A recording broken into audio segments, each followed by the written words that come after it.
Welcome to Response-Able Parenting, the podcast that shows you how to parent in alignment to your emotions, needs, and goals versus your programming, bad advice, and let's face it, outdated strategies that just don't work.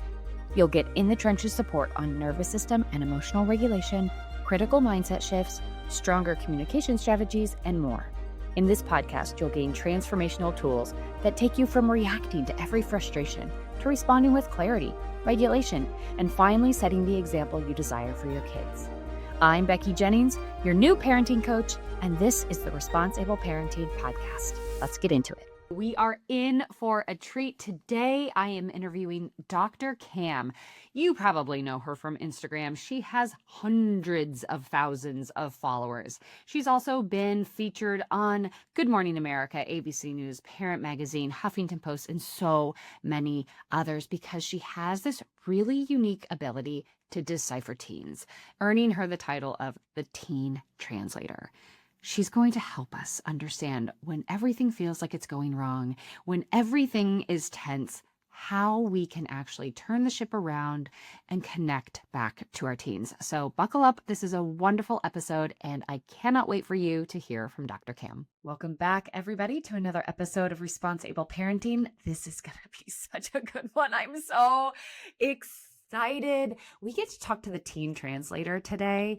We are going to be diving in all things teen, how to understand our teens, maybe what part of our behavior is actually driving their behavior.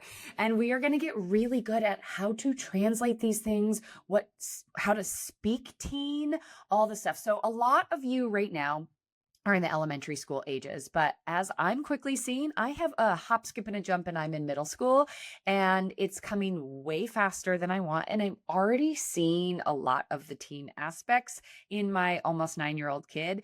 And now we're learning that puberty is happening so much earlier, so we should just buckle up and be ready in general. So Dr. Cam, thank you so much for being here. Thanks for having me, Becky. I'm looking forward to this conversation. Definitely. So first of all, how did you find yourself as the Teen Translator? How did this all happen? It's such happenstance, right? So when I was getting my PhD, I love psychology. I was teaching a course and parents were saying, oh my gosh, this is helping me learn and understand my teens. And I started taking it out to coworkers and people that I knew and just telling them that. And I remember this one time I was helping this one coworker of mine and he was like, I have a great relationship with my son, but oh my gosh, we're fighting every single day over his room and it is so frustrating and I just don't know what to do. And I said, so you're telling me your son's getting great grades. He's in sports and doing well. Why do you care about his room so much? Like, really? Why? He goes, well, I don't know, but I'm going to have to talk to my wife about that. So, right? So he comes back maybe 2 weeks later and he goes, oh my gosh. He goes, I convinced my wife to just let go of the room for a while and everything has changed. Everything. And that's when I was like, okay, this stuff really works and this stuff is fun, and seeing that relief on his face, like, wow, you just opened up the teen years for us and made it so much less stressful for us. And our relationship is so much better. I didn't know it could be like this. And Yes. how do you resist that? I want to do that for everyone. Yeah, that reminds me. I was on one of my group coaching calls last week, and one of the caregivers was saying, well, he said he was going to go to church, and he already told the pastor he was going to go to church. And now he's saying he doesn't want to go to church. And I was like, well, we have to figure out what it is. Is it him holding his word, or is it attending church? Which matters more to you? Yeah. And when we get so frantic in these moments where we're like, we have to do it because we said we were going to do it, but like, which one is it? Is it the respect? Is it the action? Like, what is it for us that we are pushing so hard to make this outcome happen? Do you notice that all the time? Oh, so my biggest, I've worked with thousands of teens. I've worked with their families. I hear the same things from parents over and over again, the same thing from teens over and over. Like, you can literally name the biggest issues on one hand for both.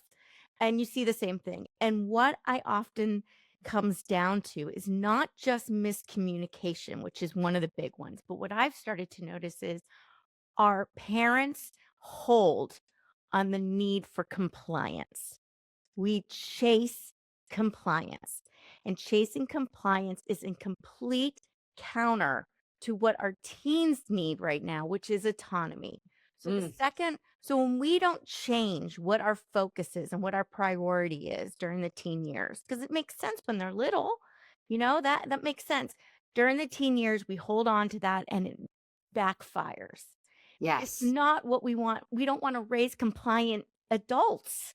So we need to let go of this need for compliance and we need to focus on building our relationship because that's how we build influence. And now, if we want to have any impact on our teens and what values they have and how they interact with the world and how they feel about themselves, that is not control. That has zero. It's influence. And that's built with trust and connection. Wow. Yeah. That's such a mental reframe too, because we're so used to being in the driver's seat. We're so Mhm. used to kind of being the puppeteer that's like, we go here, now we go here.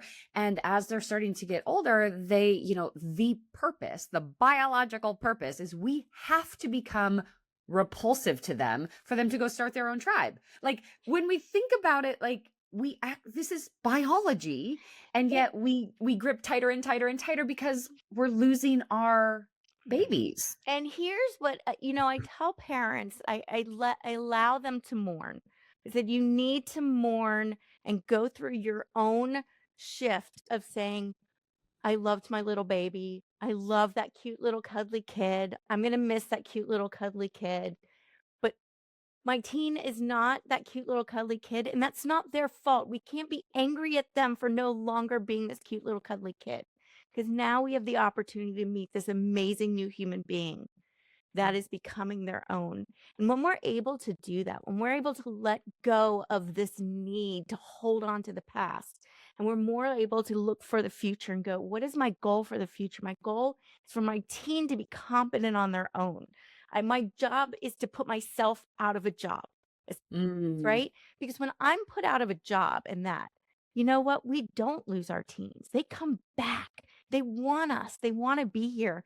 My goal is for my teen to want to come back. And she does. It's amazing. She's in college now and we talk every day. And it's like she's so competent on her own and she has confidence, but I'm her person. And I want people to have their person and their parents, but it's great when your person is one of your parents too. I love that. I love that. So we're heading into the preteen years. A lot of my listeners are heading into that zone. What are the first subtle shifts, first little micro shifts a parent's body and brain can start to make to expand into this? Because it's not going to happen overnight. We can't make this like dramatic. Okay, we've been running the show and now you have all your autonomy. So what are those slow, gentle shifts Yeah. that a parent's nervous system can start to This tackle? this is such a good question. And I think the first thing that I always tell parents that we have to learn how to do is regulate our own emotions. And by regulate, I don't mean we don't have emotions. I don't mean emotions are bad. I mean we need to learn how our emotions impact others and ourselves and our way to think. So we can feel upset, we can be angry, we can do all those emotions. There's nothing wrong with that. But we need to learn to make sure before we interact with our teenager, we have worked through those emotions and we're not working through it in the middle of them when we're interacting with our teen, with our Mhm. young, any age, right? Agreed. Agreed. Because our teens' emotions and our 9-year-olds' emotions, we already know this, are really big, really, really big, because that part is that it's kind of new to them. It's like defining who they are. Emotions are so important. And I Mhm. really want parents to understand this too. They are not things to fear at all. Emotions are part of who our child is, all of them. The good, the bad, the ugly, all of them. So we don't ever want to fear emotion and we don't want to try to stop their emotion or our emotion. What we want to do is help them through the emotion, which means we first model getting through our own emotion. And once we are back there and we're out of fight or flight and we're back into reason and we can get back into our thoughts, we help our kids work through it, not stop it, not yell at them but to work through it and Yeah. let them ride it out. So Yeah. that's the first thing we need to do is we need to get a grip on emotions without fearing them. Yes. That is literally the bread and butter of what I do Mm. every single day Yeah. inside my program. It's just, it's the nervous system and the stories that we have, they're just so tangled up together. And it's like Right. the nervous system's triggered. We scan, we're like, oh, that feels similar to that really awful thing that happened to me. So I'm going to not let that happen. And what I feel like short circuits parents' brains is the thing in front of us that's triggering us is our child, which we have devoted to care for and protect. And so the short circuit, we literally like, we short circuit our brain because it's like, defend ourselves against this, but protect that. Wait, how do I do this? How do I? And it starts to freak us out. And so then we grip onto control and we shut it down as fast as possible. And we explode the progress that we're trying to make because we haven't given ourselves the skills and the tools to be like, this is a moment of discomfort. I'm not in true actual danger. Right. And when we start to really slow it down, then we can allow the thinking brain to come back on and be like, oh, wait, they're not an actual threat that feels like it, but they're not a real threat. And the more that I can say, I'm uncomfortable in this moment and I'm going to do this positive thing to get the frustration out of my body, our kids are going to start to see that over and over. And so it's just going to become the norm of like, I'm angry, I'm going to go do this versus screaming at each other all day Well, long. right. And I think what's hard is when our kids are pushing our buttons, we've already pushed theirs, chances are. Like a lot of their responses and reaction, not necessarily what our intention was, but neither are we responding to what their intention was. We got to Yeah. understand that. We're responding to how it made us feel. We feel disrespected. Our teens were not intending to disrespect us. They were defending themselves because they already felt disrespected or shut down. And if we keep reacting based on how we feel, not the truth, not what's actually going on, we escalate and we don't resolve anything and we create more and more distance. And Becky, this is why it's so great that the listeners now have younger kids, because I'm going to give you some ideas on how to make the teen years easier for you because what you do now sets those teen years up. Okay. Yes. Yes. So the first thing I want you guys to think about is starting even around 14 or more, our brain goes through this amazing growth spurt. And we hear all the time, our brain's not developed till 25, blah, blah, blah, blah. What that means is not that our teens can't think until 25. It means their brains are primed right now. Their brains are way better than us. They're so malleable. They are building connections right and left. They are primed to learn these skills now. And what I end up seeing is parents micromanage, micromanage, micromanage, control, control, control, set all these expectations. And all of a sudden we get older and we've never allowed our teens to develop those skills on their own.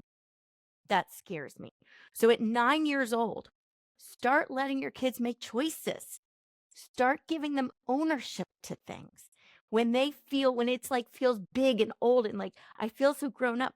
My daughter started doing her laundry at like 8 when it felt all grown up. She's done it ever since, right?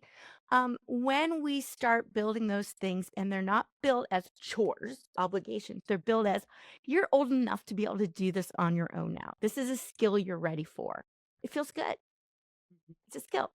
So we start building that and we start realizing that our kids need to develop these skills. And if we start developing them now, by the time they're teenagers, we're not beginning from scratch when we think they should know better and we have no patience left. Oh my gosh, that right there, I think is so much because already we're getting frustrated by the little things, right? The little things, the tone, the way they talk to us, the messy rooms, the how do you not see this pile of stuff directly in front of you? It's not my responsibility to clean it up. So we're already building a pile of resentment and negative confirmation bias through the elementary years, Yeah. right? Then out of the blue, we're like, we expect you to be able to do this because you're old enough. And yet we hop, skipped, and jumped right over those skill building years. And we missed this like really fun opportunity where they still want us around. Yeah. They still want to be in our gaze, and we could be adding games to this. We could be making it fun. We could be Yep. doing it collaboratively so that they learn the skill, and then we don't have to own it so much. We can just kind of hand it off because they're ready to graduate into that Right. individual skill. I think the other thing, Becky, that we need to be very clear on is that we get frustrated with our teens and our younger kids for not seeing that mess on the floor and not prioritizing picking up. But I'm going to be honest with you. That is not an age appropriate concern. This is great. Tell me more. When we're younger, our concern is about us figuring out who we are. It's friendships, it's finding excitement, it's play, it's the things that are age appropriate. It is not tidiness. It is not Mm, organization. It is not how good does my kitchen counter look. That is an adult concern. So, no, they don't see it because their mind is too focused on the things that matter to them, which no longer are our priorities, but that mm. doesn't make them less priorities to them. So I think it's very important for us to go, I do want them to be responsible. Absolutely.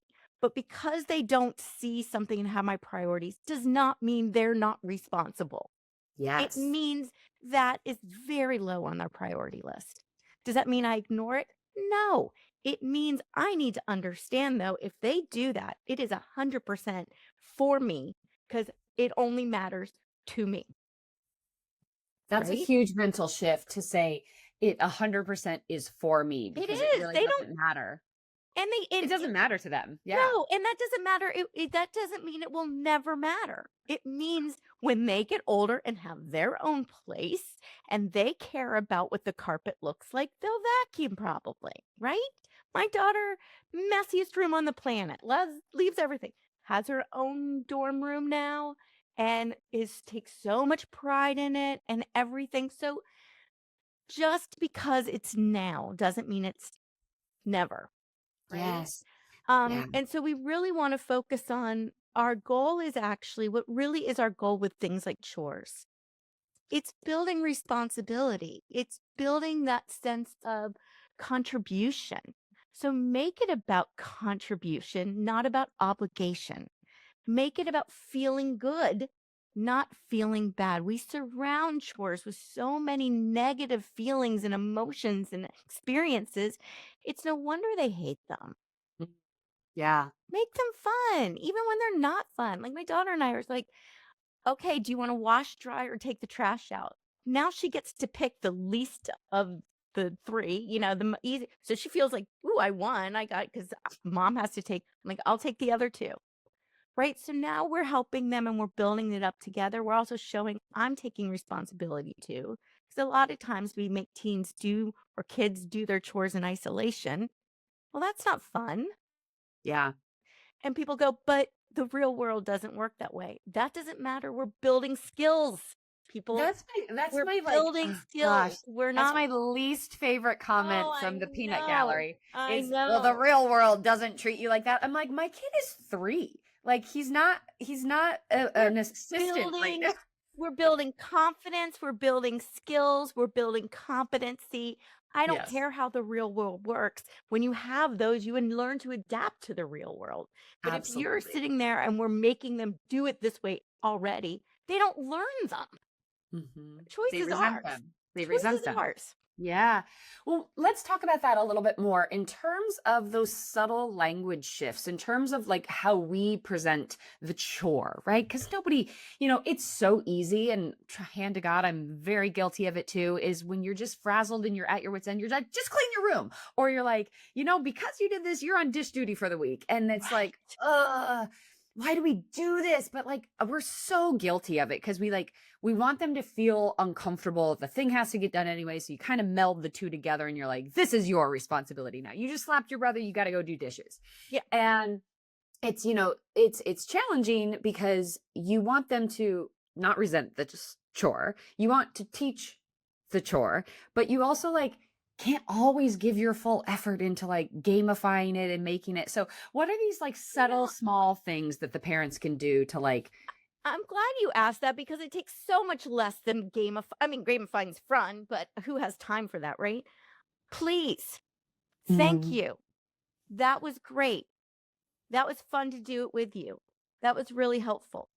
Please, do you know how many times, Becky, when I go out in public, it's one of my games. I will listen to parents and kids, and I will count how many times I hear parents say please to their kids, and not in the form of you should say please, but actually please to their kids or thank you. Nope, they don't. They don't. Just do it. And we feel like by saying please, we're acquiescing and stuff. And I'm like, no, that's showing that you respect them. And if we want kids to respect us and respect themselves, we need to respect them. And we just don't. And it's heartbreaking. And then we get mad at them for asking us stuff without saying please Without and saying thank you. please. Yeah. That's so true. Okay. And it's funny because you probably experienced this too, but like all your education, all your training, all your knowledge, like your kids are kind of your testing ground, Oh, right? yeah. So true. And like my kids experience this too. And my son has severe ADHD. He's almost 9, and I know mentally that he's 30% behind in terms of emotional intelligence and in the social skills. It's very clear. I can definitely see that lag time between him and his friends. And he has been my total testing ground. And the whole reason why I do what I do is to support him and help build his emotional intelligence and all of the like. And it's wild to me because I will see him, even with the brain-based difference, even with the challenge, even with all the impulse control issues. Like if I model what we're talking about here, he's so much faster. I'll have to give him a redo every now and then. Like I'll have to be like, oh, rewind, try that again. But he knows what to say, not because we've beat it into him, but because we've been showing like, we add song to something. Like we do this thing where we like, we get our shoulders going and we're like, practice doing the right thing, practice, Right. and then he's like, ooh, I'm going to do the right thing. And he gets like Right. all excited about it, but it's just so simple. And I always say to my clients, I'm like, it's going to sound so stupid and it's going to sound so ridiculous, but you literally add an accent to it or you add a little song to it and you say the exact same words and they're into it. Yeah. And it's just that simple, Becky, at 9, that works. At 19, it doesn't That work. doesn't work. Because Exactly. right now you're using techniques to still get compliance. And Right. and motivating getting your brain excited to do Correct. it. Yeah. You're still trying to get them to do what you want them to do. And that is the Yeah. hardest thing for parents to do, because that's no longer our job, is to get our teens to do what we want them to do. Yes. I So need you it to all study shifts. now. I It all need you to, shifts. right? I need you to do this. We are not their puppet masters. What we Yes. want to do is understand their choices, right? Yeah, But we need them absolutely. to let them live out their natural consequences of their choices, not as a punishment, but as a natural outcome of the Yeah. choice they made. And we don't have to beat it into them and add a punishment to it. We say, yeah, that sucks. Now what do Mhm. we do? Now what do you Yes. do? What's the Yeah. next thing to get out of this? What Yeah. can you do next time that maybe won't get into that? I don't there needs to be a consequence is what I hear all the time. And when people say consequence, they mean punishment. And I say, yes, there does need to be a consequence, because every action has a reaction and has an outcome. That is the consequence. It is not, if we have to make it up and we have to implement it and we have to enforce it, that is not a consequence. That is a punishment. And Mhm. punishments do not teach teens skills. They don't create motivation. They don't create a sense of confidence. They don't build any of the things that teens need. They create resistance, they create resentment, and it creates a shutdown. Yeah. So when we constantly are looking towards punishment, that is back to compliance and back to control. And we are losing the one thing that we actually have with our kids, and that is connection and influence. Absolutely. It just, Because their job right now is to figure out who they are in this world. Their job is to move away from us. But if we're still controlling everything, then they're going to be not successful. no, no. I mean, Yes. I heard that they did a survey, and majority of the ones, I don't know what the survey, and it could be like bogus, but I thought it was fascinating, was that They surveyed the new generation going to the workforce, and it found that they preferred to be micromanaged. And I think of Mm, that and it makes me cringe. But when you look at it, when I look at all the teenagers that I work with, they're all micromanaged. They don't know what yes. else to do. So they Yeah. don't know how to make choices on their own. And the other thing I want to be very clear about is this is not about saying, okay, I'm going to give you ownership. And my expectation now is that you make the choices I want you to make. My expectation is that you never make a mistake. Because I told my teen, "I'll get mad at you when when you make a bad decision when I stop making bad decisions." Hmm. That will never happen. Our teens are gonna make a lot of bad decisions, a Oh, yeah. lot of mistakes. Let them, because when it really matters the most, if we're letting them make mistakes and they're learning from their mistakes and we're not shaming them from this mistakes, when it matters really big, like drinking and driving, when it That's the first thought matters that came that to my big mind. and you have saved it for that big thing, it now has power.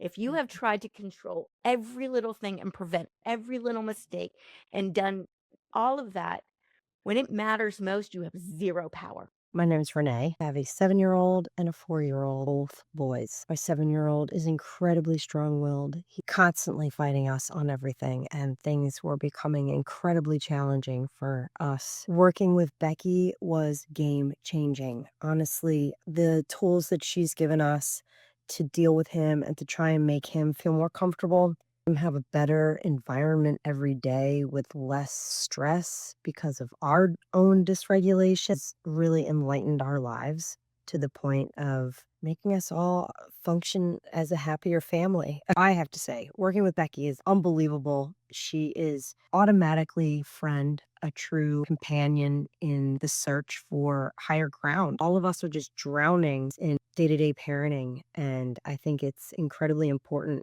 to get a life vest when possible, and Becky's there with a smile in hand saying, "Hey, man, I got you," the whole way through, and I cannot thank her enough. Like, she's been there, done that. She's in the trenches with you. She's just like, "I've got your hand in this. You're not alone in it." I think Becky's just invaluable in that sense. This is exactly what you need if you have a strong-willed kid and you have some issues going on. Becky knows what's going on. Find the friend that I found in her. She's awesome. As a struggling parent, I was looking for that. So I hope that you find her a true voice in your So journey. let's talk about that a little bit more because conflict is going to arise quite a bit Of course in it the is. teenage years. And so, as we're talking about kind of preserving that collateral for those big moments, we're losing a lot of the collateral when we're constantly engaging in the conflict with them, right? So, how can we de escalate, kind of speak teen and Yeah. de escalate the moment so that we're still maintaining connection, we're still guiding, we're still like offering the support and the parameters and being like, these are the values that we live in, and also allowing for that individualism and allowing for that natural growth and learning. I think the first thing, and this is probably the hardest thing in the world to do, is we've got to let it go some ego. It is not, we're not trying to win over our team. And I see that a Really feel lot. like that. It can really feel like that, Yeah, the like winning and I have losing. to win. And I'm like, what are you trying to win? If you're the parent here and your job is to teach, what are you winning? And it's not the same as being permissive. Being permissive is like, I don't care what's going on. You do whatever. You talk to me however you want. You do. We care, but we're not winning. We're going, I Mhm. want to understand what's going on. I'm concerned about this. I see you doing this. Or I get you're angry. I'm not okay being spoken to. That makes me feel really disrespected. So I'm not going to stand around. If you want to talk to me, I'm here to listen, but it has to be said in a way that I feel respected in. I tell my teen this, like, because we both get, she says it to me now, but we'll both get dysregulated. And I'll say, listen, I get it. But if you want this conversation to go the way you want, we need to restart because it's not going to if we continue this way. That's Yes. it. Yeah, we already have the code word in our house, rewind. If we're like, we already are like, uh-oh, rewind. Yeah. Like we Like, have to. yeah, we got dysregulated. Yeah, we got upset. I do that too. Let's start over. or Hmm. let's wait and try again. She's not disrespecting me. She is so much respecting me. Is she dysregulated in the moment and the tone is coming out? Yeah, Yeah. it does. And I think it's so easy. And I love that you mentioned it's the ego too that we have to, and we're not talking ego like we're stuck up snobby. It's like the No. self-preservation ego, right? And there is so much of that. And we don't realize it in parenting that it's very much enmeshed with our identity as parent. And so it's really, really hard to step back and say, wow, I am actually really emotional and I am acting from my triggered emotional brain versus my thinking brain. And like, we might have to stop this conversation because I'm too flooded right Correct. now with emotion. And that takes a lot of emotional maturity, but also it's the work that we're talking about ahead of time, pre becoming teen, right? It's like learning why you're triggered about what this conversation is. Why is that trigger so potent? What about this? What about this is bringing those storylines up? What about this is bringing that discomfort out? Manage that in a separate scene, not with your kids. Like, let's dive deeper in that and figure out what it is, what I can do for self to minimize that, that coming back into this current moment, and then operate with a plan for when this comes up in your body. Because it's going to keep coming up. It's going to keep coming up. And we can't keep acting like it's brand new. We have to be like, okay, this is a repetitive pattern that I feel this way every single time we engage in a version of this. Yeah. So let's interrupt that and let's heal that so that we can actually be effective players in this game. I think a lot of parents listen to it and go, oh my gosh, this sounds like so much work. And I remember my mom even saying, she goes, I'm so glad that I didn't raise you guys in this period of time because it sounds so hard. My mom has And I'm said like, the same. right? Yeah. Because basically when we were growing up, I joke that I'm still technically grounded for my mouth, for my smart assery. Like Okay, so technically, how the many amount times of you got hours grounded? I racked up as a teenager for Oh my gosh. being disrespectful, I personally thought I was defending myself. I thought I was having a voice, but it was shut down constantly. Mhm. Right. And so I was constantly wrong. I was constantly in trouble. My sense of self crumbled. And I'm not blaming it on my mom. I'm just saying the way that society was at this time was we were not allowed to have a voice. Yep. And that does not bode well as an adult. And people go, well, I turned out fine. And I hear this from people and I go, that's great that you turned out fine. I'm going to talk to your therapist too. No, but no, you know what I mean? I think it's not. Mine isn't Here's great. the thing. I don't think this is the bigger piece of this. I don't think that we were all messed up and the world, like, I don't think our parents like damaged us so bad and that we're doing it differently. Here's the difference I want. Our kids are going to turn out the way they're going to turn out. They are. Their passions are their passions. They're going to turn out the way they want. Our choice is, do we want to be a part of their life while they're developing where we have a great, happy, and joyous relationship with them while they are teenagers, even though they're messing up? Do we want to have a good relationship with them where we are influential and they are coming to us? And do we want them to grow up to feel like they can trust us and feel that sense of confidence, even though who they are, we get to be a part of that life? Or do we want to spend this time fighting with them and pushing them down and arguing with them and make this time of their life miserable only for them to be who they're going to be, either Without with or us. without us? Like, Yeah. that's what I'm saying. It's not that one's going to mess up our kids and one's not. We're going to mess our kids up all kinds of ways, and our kids are going to be who they are regardless of what we do. We can either make their lives feel safer Yeah. and make us be a safe place for them, or we can make ourselves be a dangerous, scary place for them. Yeah. That's Yeah. the difference. What do you want? Yeah. And I think it's so interesting too, because like we were raised in such a different time, right? And my dad, he changed careers midway through and he ended up becoming a minister. And again, we were his testing ground, right? We were his testing ground for all of the morality and all the things. And on paper, I was quite literally like the A+ of everything. Like I was president of everything. I was queen of the town. I was 4.0 student. I was salutatorian. Like on paper, I'd never drank. I never smoked. I did nothing wrong. Like Yeah. quote unquote, like on paper, I did nothing wrong. But because I was a little bit spicy and I had a little bit of a tone and I had a little bit of a back talk, I was lectured for hours a day. Ditto. And I was just like, so Ditto. my part was like, okay, if I keep hyperachieving, if I keep performing, if I keep, then maybe the lectures will stop. Newsflash, the lectures never stopped until I left and went to college. And the relationship that I had with my mother was so fractured that it wasn't really truly until I had children, and really and truly until the death of my middle son, that I was like leaned on my mom. Yeah. But it wasn't until then, it wasn't until my 30s, because we fought from like age 9 till I left for college, anytime I was home. And it was just like, I couldn't be authentically me in front of them Yeah. without criticism and critique. And so this is the thing. What do we think we are accomplishing by doing that? Because we are not shaping our kids. We're Mm-mm. not. We are not shaping them. That is not our job. We are not molding them. They are born who they are. What we're doing is building a relationship with them. Yeah. What we are doing is helping them feel confident and safe in the world. We're helping them learn how to navigate in the world. So if we feel like our job is to criticize and put down, the world will do that plenty. Yeah. The world will do a lot of that, but we become their voice, and our voice becomes their inner voice. Yeah. And why do we want to give the kids that we love so much an inner voice that bullies them nonstop? Yeah.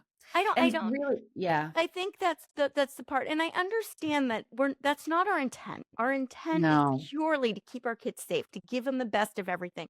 And I don't question that for a second. So this is not saying, parents, you're messing up and you're doing it all wrong. This is about, I really want you to stop and think about the impact you're having on your children. And is that actually the impact you want? Is that Mm, what you're actually getting? yeah. Because what I am seeing is that what parents want and what they're intending is not actually what they're doing and what they're getting. Yeah. That's the difference. And when Yeah. we want that and we look at the difference and go, wait a second, I want this. I'm going to change to this. That doesn't shame you for what you did before. It just says, okay, I'm more aware now. And that's only because no one ever talks about this except for now Dr. Cam and Becky are, and I've never heard that before. Yeah. Right? Yeah. I never even thought about it before. But I Yeah, want and you to it's think about it beautiful. now. And it's a beautiful invitation, because the discomfort we feel in our bodies, we're walking around with that all day long.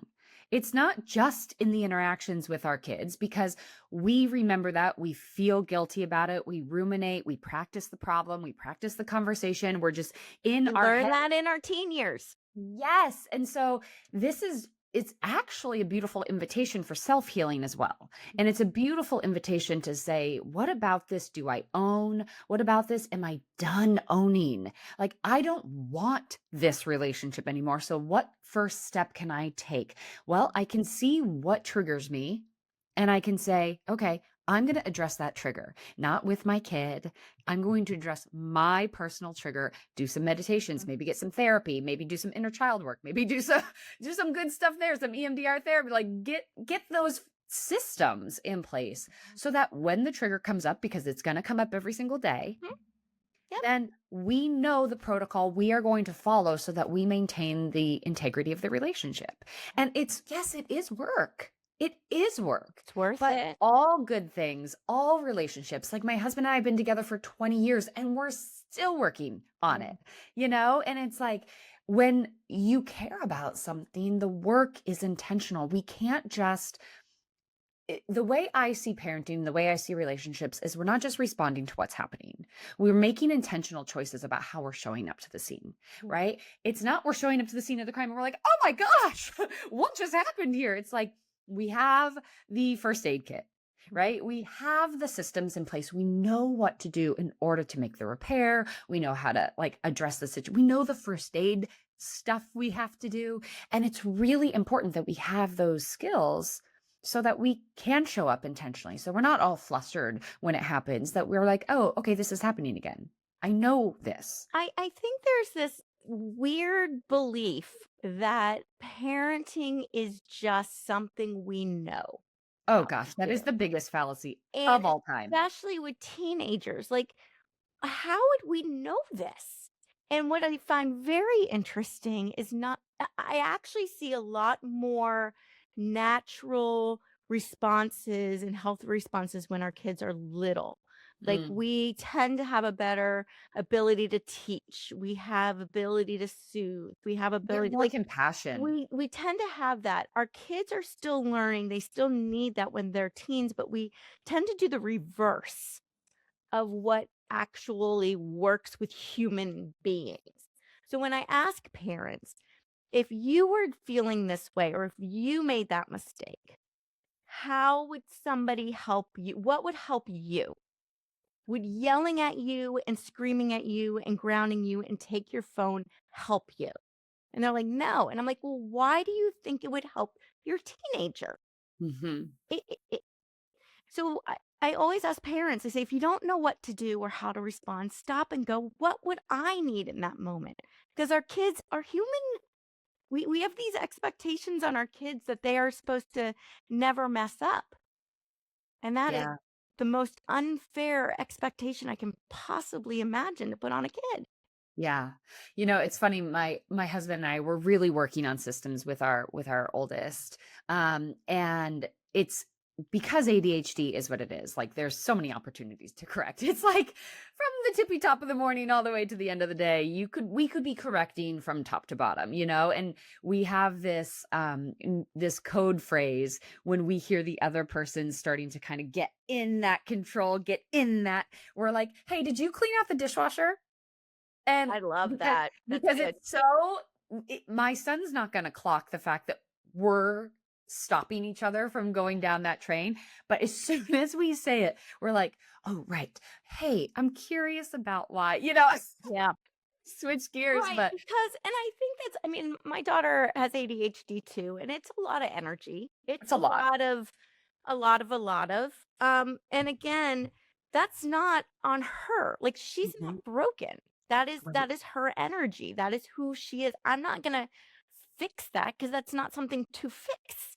Yes. Do I need to learn to understand it and navigate my own reaction to it? Yeah. I Yes, we do. do. But it's not my daughter's job to change who she is to make me comfortable. Yes. That's Oh not my her gosh, I job. talk about this all the time where we say, "You change so I feel better." Yes.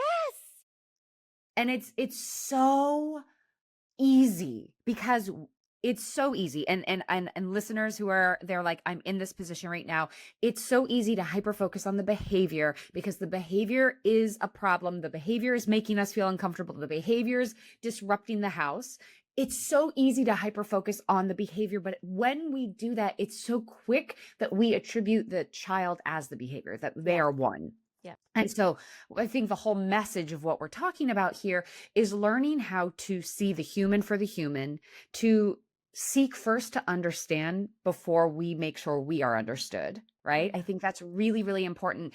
And what I talk to my husband about all the time, my husband is also learning all of this stuff for the very first time too. This was never taught, right? This was never ever taught. Still And not taught so much, right? no, it's still exactly.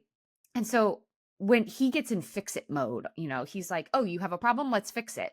And I've had to, like, we're finally getting there, but he's like, "Wait, do you want to be seen, understood, or do you want me to fix it?" Right? It's Wow. like he's finally starting to get into the place where he's like, "Wait, wait, wait. I'm in go mode. You're clearly in emotion mode. We're speaking two different languages right now. What do you need from me right now?" Yeah. And this is like the first time he's like, what? And it's so clunky and it's so cute. And because he's really trying hard, he's like, what do you need right now? Like he's saying the Yeah. script, but it'll get there. It'll get there. But we do this for our spouse. We do this for our partner. We do this for people we love. And yet we oftentimes skip over this step for our kids. Do you need to feel seen, heard, and understood right now Yeah. before we solve this problem? And it can be that simple as I'm curious as to what's going on. Yeah. I can see this is happening. Am I on the right track? Yeah. It's these little steps as opposed to you're acting like this. Instead of that, I see this behavior. Yeah. What's going on?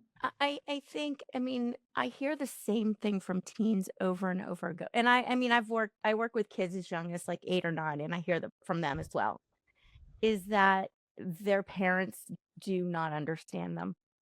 They don't Mhm. understand them. And I think as parents, we think we know our kids better than they do. No, you don't. We just don't.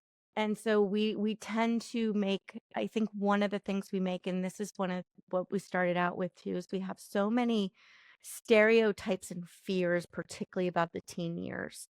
You know, they're gonna be nasty. They're gonna be they're gonna be all this stuff. And that is based in truth, but the intention behind it we give them is very malicious. Like teens are evil, malicious, hurtful, all these things. And I'm going to tell you right now, no, they're not. There's so much mushiness in there. There's so much desire. Kids do not act out when they feel okay about themselves. Kids do not distrust us or act out when they feel connected. Nobody misbehaves because they feel too connected to somebody. They misbehave when they feel disconnected and unheard. That's where that happens. So when we look at them and go, "You're bad. I'm going to treat you bad until you get better," we're making it impossible for them to get better, because what they need to get better, what they need to feel more secure and safe and not react and not act out, is to feel safe with us and to feel connected and heard by us. And we Yeah. tend to disconnect from them more Yep. when they need us. And so I think we really have to understand. And again, just put yourself in their shoes. If you don't know how to react, or you're like, why are they responding to me this way? Why won't they talk to me?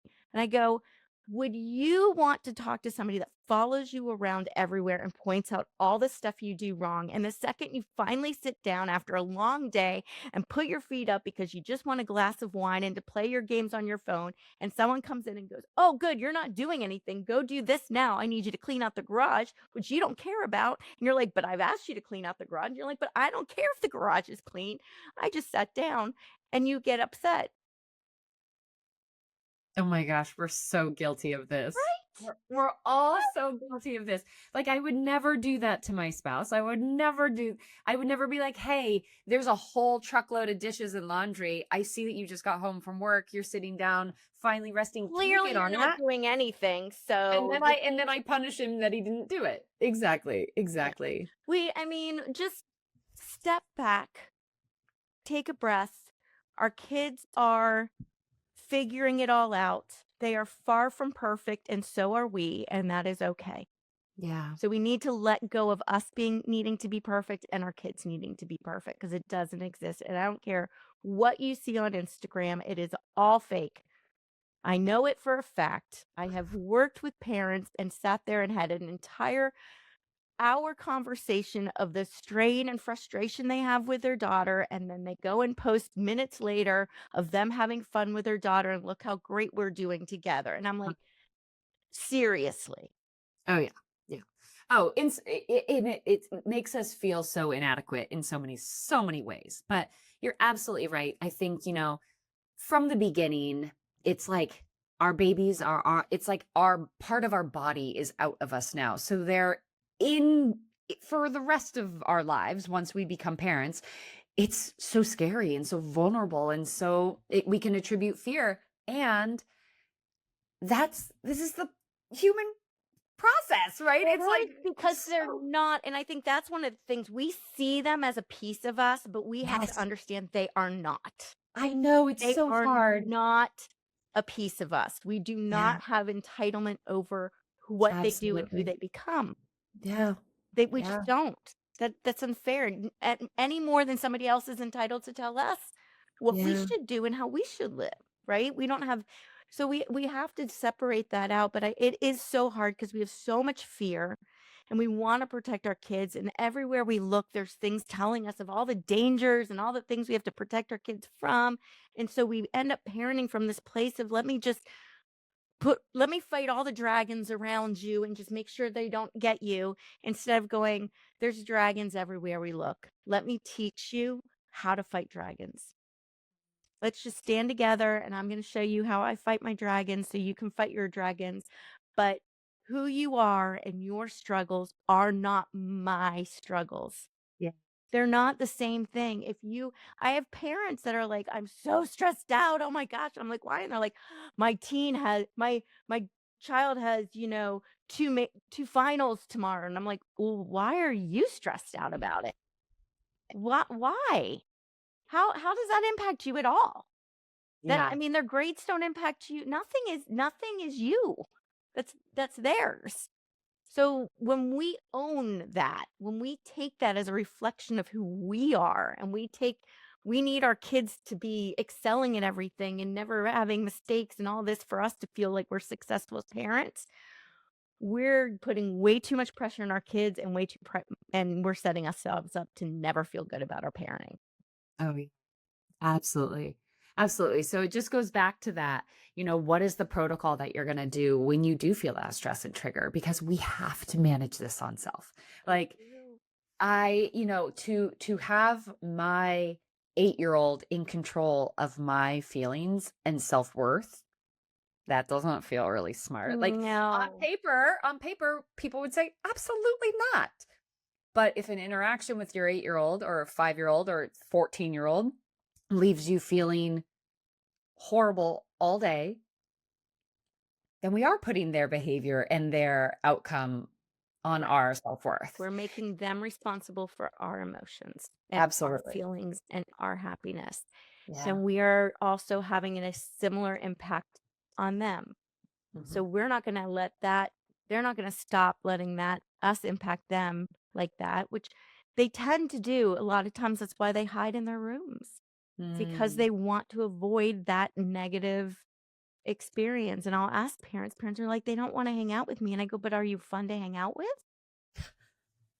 Like, Right. seriously, why do they want to hang out with you? Right.